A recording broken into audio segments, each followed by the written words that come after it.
Ikaze kuri Gospel TV, amazina yanjye ni Ali Bosso, dusanzwe tubana mu kiganiro cya Faith Unfiltered Podcast ica hano kuri Gospel TV. Ndabashimiye ko mukomeje kudukurikirana kandi ndongera ndabakiriye n'umuntu mushyashya waje uyu munsi. Ikaze mu muryango, tubana hano kuri ino chaîne buri gihe. Ushobora gusubscribinga kugira ngo utazajya ucikwana na video z'ahazaza. Uyu munsi nari gutanga ubuhamya bwanjye nanjye buri personal. Hano nifuzaga gushima Imana nanjye imbere y'abantu kubera ibintu yankoreye n'umuryango wanjye.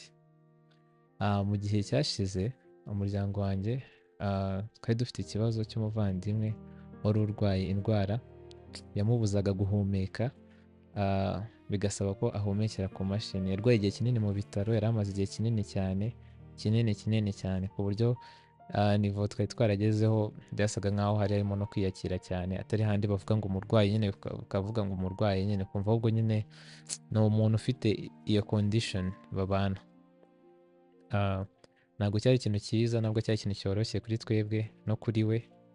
Ko umuntu ameze gutya ari umuvandimwe akenshi biguca imbaraga, nawe ushobora kwimagine uburyo aba ameze muri we, birumvikana cyane. Ntabwo I cannot relate exactly but I can imagine a little. So umuvandimwe wanjye twarakuranye igihe kinini, nyine ni umuntu nakita nk'inshuti yanjye. Ibintu byinshi twabinyuranyemo, twarabanye kenshi imyaka myinshi cyane. So kumubona ameze gutyo byari ibintu byanshaga imbaraga. Hari igihe narikodinze podcast anyicaye iruhande hano kuri platform, twari turi kumwe muri studio ariko mu mashini.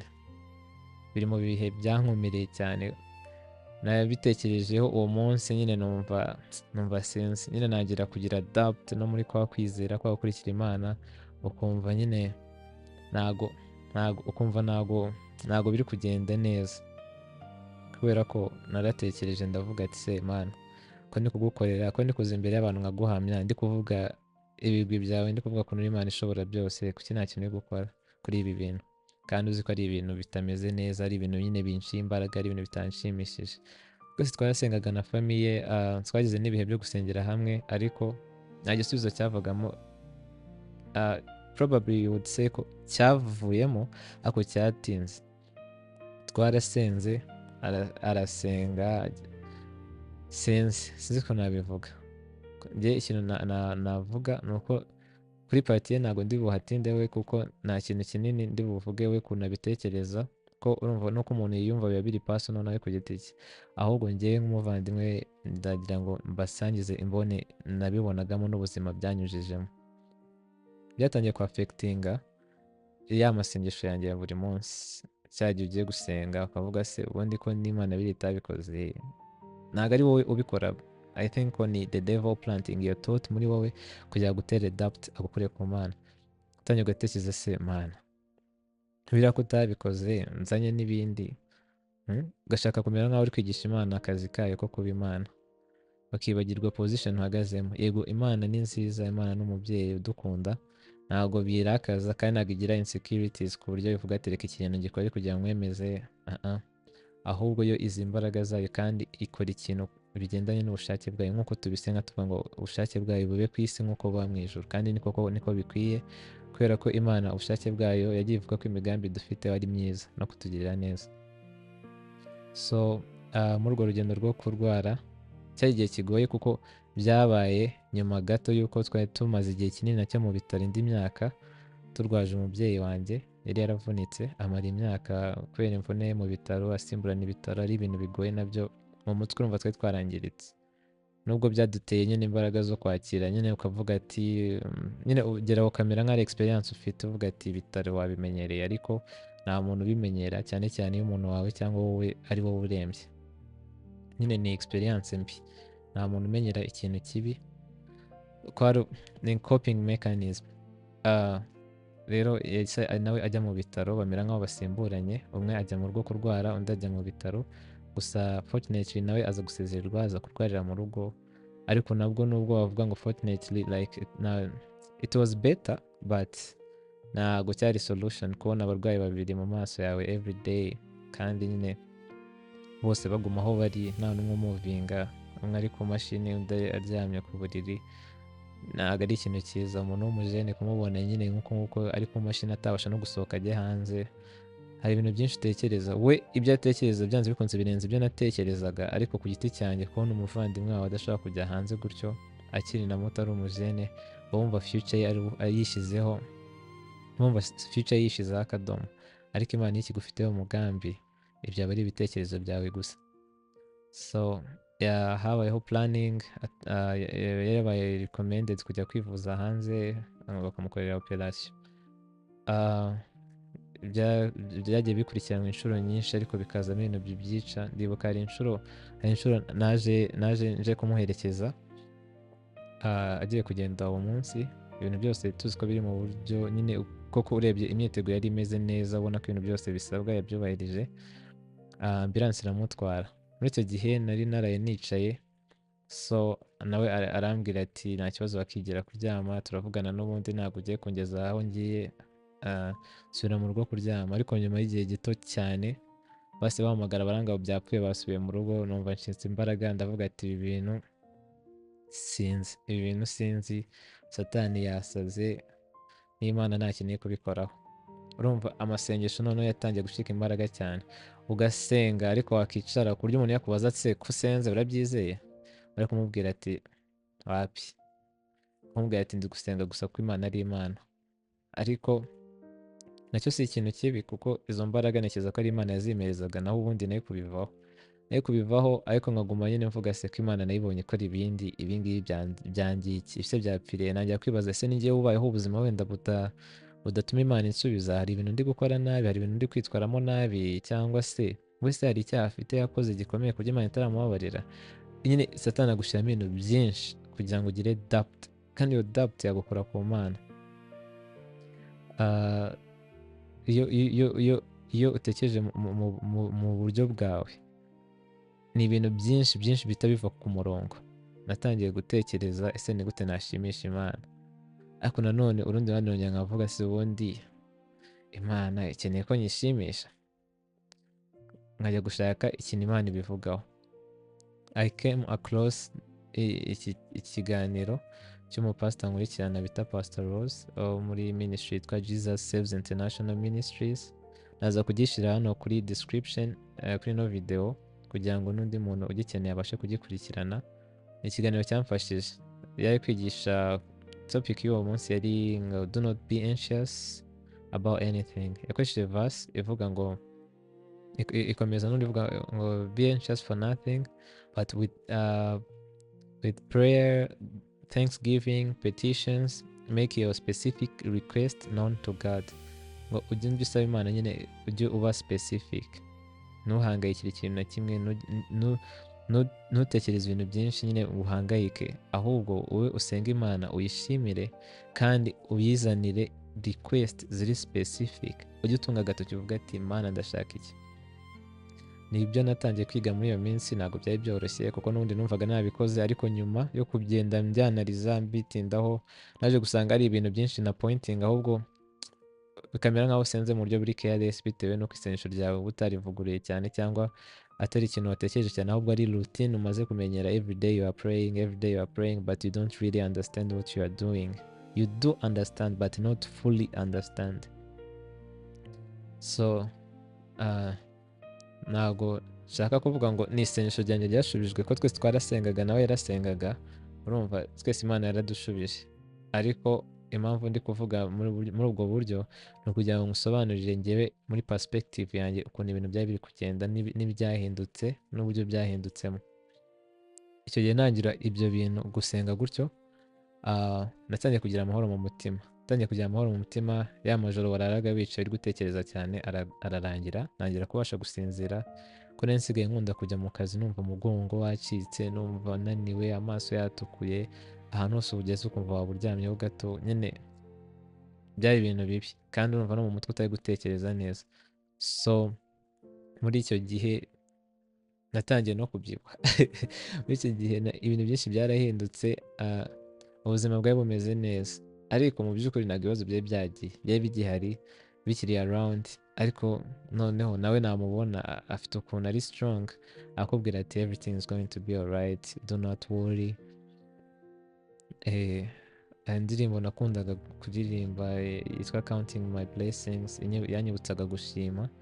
Kuri iyo topic nyine yari yaravuze ngo tujye dushima Imana. Numvaga nta buryo nabasha kuyibwira, kuko mu isengesho nabivugaga nkumva ntabwo bihagije, nkayishimira nkana pointinga ibyo nyishimira, kuko ni byinshi mu buzima ndabizi. Imana ibintu yankoreye n'umuryango wanjye ni byinshi, ariko iyo ndirimbo iyo nayiririmbaga numvaga ari iri kubivuga neza kundushaho. Ahantu ivuga ku gitero cya kabiri ngo I know the seasons will never last forever, so God I will remember all of the reasons my heart has to be grateful, all the times you've been faithful to me. God, I'm still counting my blessings, all that you've done in my life. The more that I look in the details, the more of your goodness I find. Father, on this side of heaven, I know that I run out of time, but I'll keep counting my blessings, knowing I can't count that high. Bwari uburyo bwo kwexpressinga uburyo nayishimiraga. Ni nyinshi, hari niyo bita gratitude, ariko ntabwo naje kuziperforminga, ahubwo ndi kuguha urugero rw'uburyo nabikoragamo kugira ngo numve nyine mbaye satisfied. Natangiye guhindukira inyigisho ivuga ngo no kuririmba ni uburyo bwa worship, kuko iyo nabikoraga numvaga none ndushijeho kuruhuka, nkumva none ndushijeho kubwira Imana ngo merci, asante, tongera tujyana umubano nk'umubyeyi. Spiritually hari ibintu nari ready kutamvuga akanya, ariko nabyo byahindutse nyine, mbona habayemo improvement. Ndabyishimira cyane. Imana ishimwe, Imana ishimwe ku bwabyo, Imana ishimwe nyine ko itigeze inererana. Ariko hari hakirimo challenge. Ya ndirimbo yego urayiririmbye today, n'ejo urayiririmbye, yego n'ejo bundi urayiririmbye, no kubita 1 week uratangira kuba tired, uvuga ati man, I've been doing this, so you are not getting bored. So noneho igeraho nayo ikajya inanira, ryasenshura ikanga, nayo nkumva yananiye, najya gusenga nkumva se man nasenze, niba nasenze mu gitondo nkumva wakoze kuba nabyutse, ngase kubwira ati wakoze kubana nanjye umunsi, ngiye kuryama undinde. Ariko ibyo bintu bindi byo mo hagati n'ubundi urabizi biracyasa na bya bindi, ndetse ngaruke nkubwire ngo kora ibi ngibi kandi ejo nabikubwiye, n'ejo nabikubwiye, nyine nkumva meze nkaho naba ndi no guhatiriza. Ariko Imana ukuntu ikora nyine, iravuga muri Bible ngo when is the right time, the Lord will make it happen. Iyo ari igihe cya nyacyo Imana irabikora, ariko ntabwo ibikorera kuri kalendari yacu, nta nubwo igira insecurities ku buryo yabikora ishaka guprovinga something, wenda ngo reka nkore ibi bintu nkwemeze. yaranyumvise nabundi biguma uko byari biri. Suko itari inyumvisha, ahubwo yari no kunyigisha gutegereza. Muri icyo gihe nanone nibutse indi nkuru ya Daniel, ubwo Queen Jezebel yamwirukanaga mu bwami bitewe nuko yishe abahanuzi ba Bayali. Yaciye mu gihe cyo kuvuga ngo yagize depression kubera ubwo bwoba bwo kuvuga ngo bashaka kumwica, arahigwa ahantu hose n'umwamikazi. Rero ubuzima bw'imfasha bwanze, atangira gusaba Imana ko yanapfa. Imana yaramwumvishe iyo uburyo respondinze icyo gihe nyine nabitekerejeho, numva biranangaje. Ni nkaho yamubwiye ati oya wowe urashonje, like yaramugaburiye, yaramubwiye ati uryamye. Yaryamye araruhuka, hanyuma abyuka ari muzima. Nanjye muri icyo gihe niko byari bimeze, narasengaga nkasaba ikintu simpite ngihabwa, ahubwo yo ikangaburira ikanyohereza kuryama. Nabyuka nkumva nanaruhutse, ka gahinda katangiye kugenda kagabanuka. Noneho nahinduye indirimbo, nkajya nsenga mvuga indirimbo na twakundaga kuririmba kera nari ndi umukatolike. hari indirimbo yakundaga kunza mu mutwe nkumva niyo nshaka kubwira Imana ko yari ijyanye n'uburyo nari ndi kwiyumvamo, cya gihe nari ndi kumva ndi gusubira inyuma mu kwemera, ndi gusubira inyuma mu gakiza, umubano wanjye n'Imana nyine numva utameze neza bitewe n'uko nari kubona ibyo nshaka. Yari indirimbo y'amakatolike, nkagenda nkegera mama nkamubaza lyrics zayo neza, akankosora ibyo nibuka neza. Ni indirimbo ivuga ngo komeza intambwe zanjye nyagasani, gukurikire nadandabirana, ubuzima bwanjye bwose ngukorere,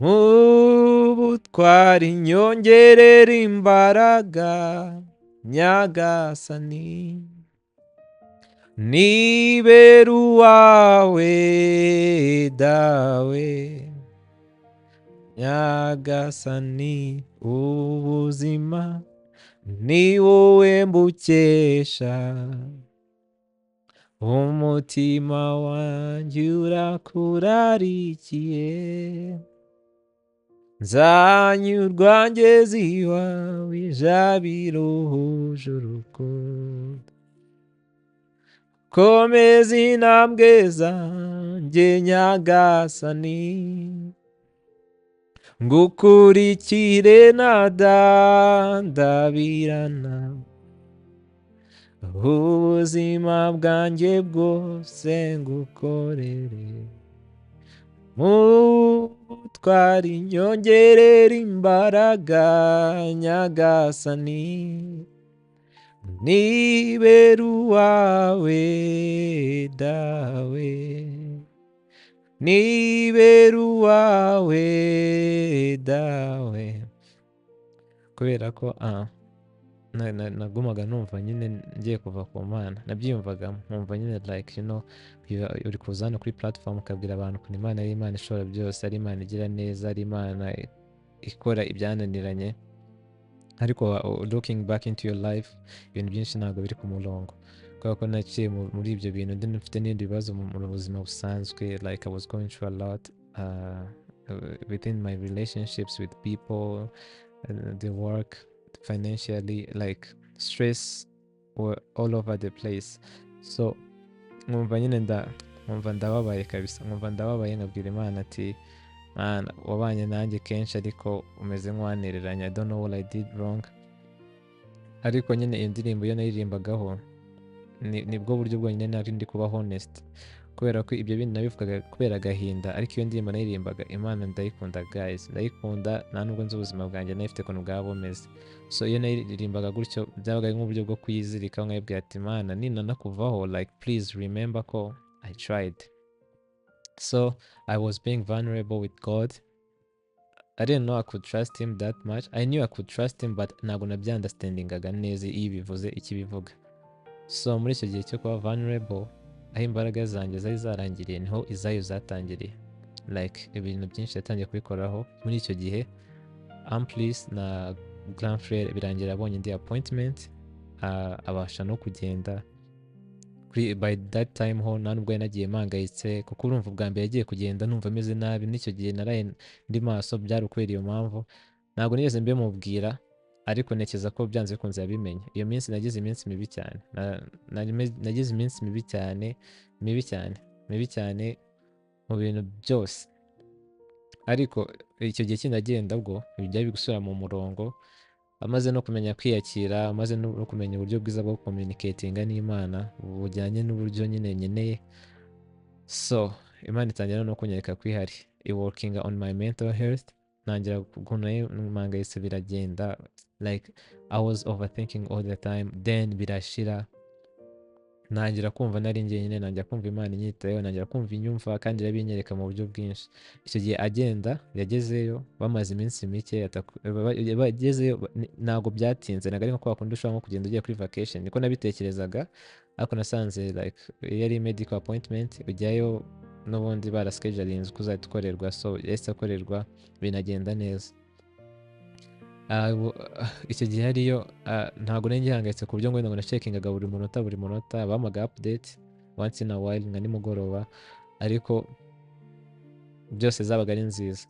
so hajeho kumutegereza, aje njya kumureba kuri airport. I was so excited. Ikintu cya mbere cyanshimishije kurusha ibindi is the fact nawe yamenye nyine ko ari Jesus, because like hari igihe kenshi Imana dukorera ibintu twanabisengeye cyangwa twarabitayeho amarira inshuro nyinshi, ikabiduha duhojeje amarira, ariko kubera umubiri ugatekereza ko ari ubuhangange bwawe cyangwa ari igeno ryawe mu buryo bumwe cyangwa ubundi, cyangwa ari ubuhanga bw'abaganga bakuvuye, ariko it was very clear kuri we nawe ko ari Yesu wari ubikoze. So kumwumva avuga icyo kintu nyine yemera ko ari Imana ibikoze, numvise nishimye double ko icyo kintu nagishakaga cyane, nacyo nari nagisengeye ko nibikora izabikora mu buryo bwose bushoboka ku buryo amenya ko ari Imana. Dukunda kuganira ibiganiro interesting ku Mana njye nawe. So that was really important for me. Imana ni nziza ko yamukijije, kuba ubungubu nishenzi ko yakize, mba numva nyine nabwo nakongera nabwiye Imana ngo warakoze. Rero icyo gihe nanyuzemo ubwo buryo bwose maze kugusobanurira mu mboni yanjye, ibyo bihe byose nanyuzemo byari ibihe bitoroshye, ariko uyu munsi binyibutsa ko hari undi muntu ushobora kuba ari ahantu somewhere ari kurwana n'ikintu nk'icyo. Either ufite nawe umurwayi, either ni wowe urwaye, either ufite addiction yakunaniye kureka, either ufite ikintu kimeze nka obstacle cyangwa nk'igikuta gihagaze hagati yawe n'Imana ubona kitabiranduka.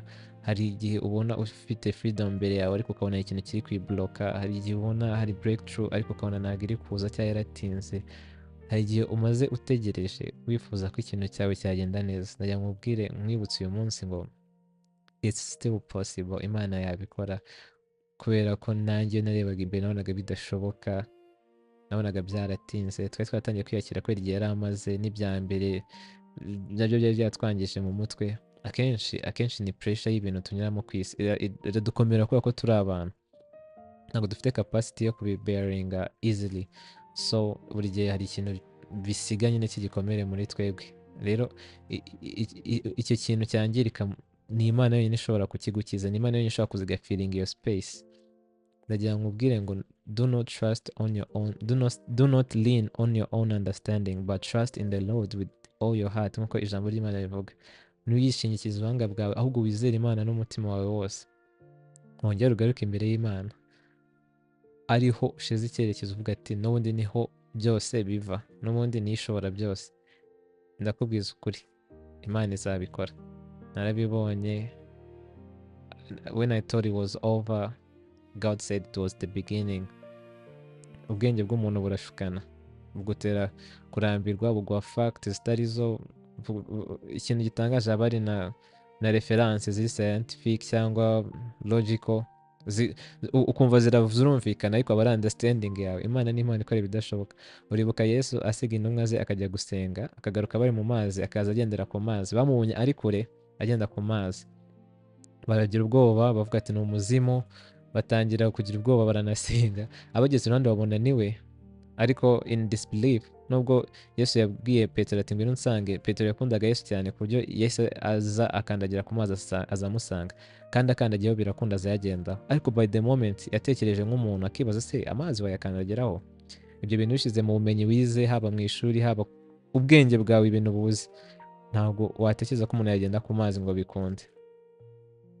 Ntabwo bishoboka. Nawe akibitekereza, iyo doubt yamuteye gusinkinga. So ndagira ngo ubwire ati niba ari ikintu kigutera doubt aka kanya, ufokasinga nacyo kugisengera, nacyo kive mu nzira, ukimenesha amasengesho, kuko doubt ni mbi. Gushidikanya ku Mana. Wibuke ko Imana ni ya Mana n'ubundi yakuye Abanyayisiraheli muri Egypt, ikabatunga imyaka mu butayu, kandi ikaca n'inzira mu nyanja. Nta gikoresho dufite cyabikora uyu munsi, nta stock dufite yatunga abantu imyaka 40 mu butayu, ariko Imana yarabikoze kubera ko ari Imana ishobora byose. Imana ni Imana yohereza n'ibiryo bikava mu ijuru bikagwa hasi.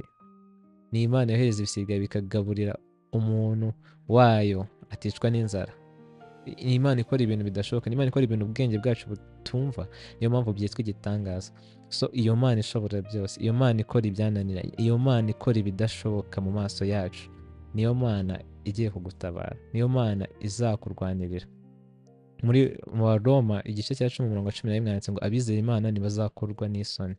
So from now on relying on Romans 10:11 nyine wemere ko everyone who believes in God will never be put to shame. Iki ni igihe cyawe nawe Imana igusubize. Hari byinshi nanjye bikiri n'ubundi mu masengesho Imana igomba gukora, ariko n'ibindi yarabikoze, n'ibyo mbabwiye yarabikoze. So I'm really thankful. So ntugahangayike, ntukagire ikibazo. Nanjye uyu munsi nje kubikubwira atari ukubera ko ari njye wabyishoboje, ahubwo ari ikintu Imana nanjye yanyeretse ko ijambo ryayo ntijya yivuguruza. Fact yindi tuzi twese ni uko nta record ibaho ku isi y'ahantu Imana yavuze ijambo nirisohore. Ntabwo Imana yivuguruza. Iyo Imana itanze isezerano iraryubahiriza. Iyo Imana ivuze ikintu igihagarara ikagisohora. So reka uyu munsi ukubera urwibutso rwo kongera kwibuka ko Imana ari Imana ishobora byose, kandi ari Imana ikwitaho, ari Imana ikunda abayikunda, nk'uko mu migani dukunda kubikoresha mu gice cya 8:17 ngo nkunda abankunda kandi abanshakana umwete bazambona. Reka umwete wawe ube uwo kutamanika amaboko ukava ku Mana mu buryo bworoshye, ahubwo ubirwanirire, ugume ku Mana, uyishakishe buri munsi. Reka dusoze dusenga, ariko n'ubundi dusenga ntabwo turi gukora ya masengesho dukunda kumva mu byumba by'amasengesho cyangwa reka turigire ritoya, kuko muri icyo gihe nari nanyuzemo nize ko uburyo dukwiye gusengamo ntabwo ari uburyo bumeze nko gukanga Imana cyangwa kuyibwira ati njyewe ndi prayer warrior, like can't you see this and this. Ari isengesho nkunda gutangamo urugero rw'amasengesho ngiye ankomerera byo gusengera urugendo rutaha mu rugo. Nagiye mbyumva henshi, like ukabyumva n'umuntu umwe, ukabyumva n'undi, ukanabyumva n'umwana muto cyane, ukabyumva n'umuntu mukuru, ariko ukumva bari gusenga ikintu kimwe kimeze nka formula ngo Mana ngo tugiye gutaha, urabona tugiye kugenda ku byuma byakozwe n'abantu, ngo nibihumeka, nibigira amababa, nibigira amaraso, nibitekereza, nibigira amarangamutima. Agatinda kuri moto cyangwa imodoka ku buryo ayisesengura, nawe uri kuyumva isengesho ukayoberwa ikintu ari kuvuga. Ariko ntago ndi kurinenga, buri wese agira uburyo bwo gusengamo ashoboye, agira uburyo bwo kuvugisha Imana, ariko ikintu nakubwira, Imana irakuzi. Imana irakuzi kurusha uko wiyizi. Imana isobanukiwe uko umeze. N'ubu udafite n'ikintu yibwira uzayize imbere, yibwira ati Mana ndababaye, gutyo gusa uyibwira ati urabizi ndababaye Mana, kuko iravuga ngo nzabasubiza bataransaba. Irekongera ikavuga ati ireba mu mitima yacu. So ntago amasengesho yawe ntago ari itumye gusubiza. Kwinginga nibyo ni byiza, ariko do not pretend, do not fake it. Ibintu byose bigumishe biri authentic imbere y'Imana. Wigira ikintu uhindura kugira ngo hazemo umunyu cyangwa isukari biryohere amatwi y'Imana. Ntabwo ariko Imana ikora. Imana izagusubiza. Uzayegera uyibwire. Kuba vulnerable nta kibazo. N'uwumva udafite n'ikintu ufite cyo kwibwira wananiwe, ufite agahinda, uzaze uyegere, nushaka urire, uyibwire ati Mana ndababaye, ubundi utuze unumva ikintu ikubwira. Kenshi iravuga, iyo itecetse iravuga. So Imana ni nziza. Imana ikugiriye neza. Niba urwaye cyangwa ufite umurwayi, niba ufite addiction yakurembeje utabasha kurekura, Imana ikurwane guha imbaraga. Kadusenga twubaha Imana. Senga Imana ishobora byose, Imana nziza, gushimira kubw'amahirwe yandi uduheje tukabasha kuba uyu munsi turi bazima. Ndagushima kuri Imana ikomeye, ndagushima kuri Imana igira urukundo, ndagushima kuri Imana ishobora byose, kandi uri Imana yubahiriza isezerano. Mana, ibyo watwijeje byose warabikoze. Ibyo utakoze Mana ntabwo dushidikanya ko uzabikora, kubera kuri Imana irinda isezerano. Mana, ndagira ngo umuntu wese uri kubona iyi video cyangwa se ubutumwa bugezeho, haba mu buryo bw'amajwi cyangwa ubundi buryo, Mana mwongere umwibutse kuri Imana imukunda, mwongere umwibutse kuri umubyeyi we, kuri inshuti ye, kandi ntacyo yakuburana. Umwibutse kuri Imana ishobora byose. Aho atabona inzira Mana uhashyira inzira. Mana wandike shapitire nshyashya mu buzima, kubera kuri Imana ihindura byose bijyanye n'ubushake bwayo. Mana ubushake bwawe turabuzi, waratubwiye ko imigambi dufiteho ari iyo kutugirira neza. Mana ngwino mu buzima bwacu tugirire neza. Mana n'abantu baturebera inyuma bamenye ko tugendana nawe, bamenye kuri Imana yacu. Izina ryawe rizamurwe hose kandi rihabwe icyubahiro. Mana umuntu uri kukumva ino video afite umutima umenetse, ubu healing. Mana umuntu uri kukumva ino video arwaye, Mana umukize. Mana umuntu ufite ikintu icyo ari cyo cyose ahangayikiye, haba umurwayi we, haba ibindi bibazo byo mu buzima, Mana utange inzira, utange ibisubizo, umwereke urukundo rwawe. Mana umwuhagirisha amaraso yawe kandi umurinde buri munsi. Uyobore intambwe ze Mana, umuyobore mu nzira ikugana igusanga. Bisabye nizeye mu izina rya Yesu, amen.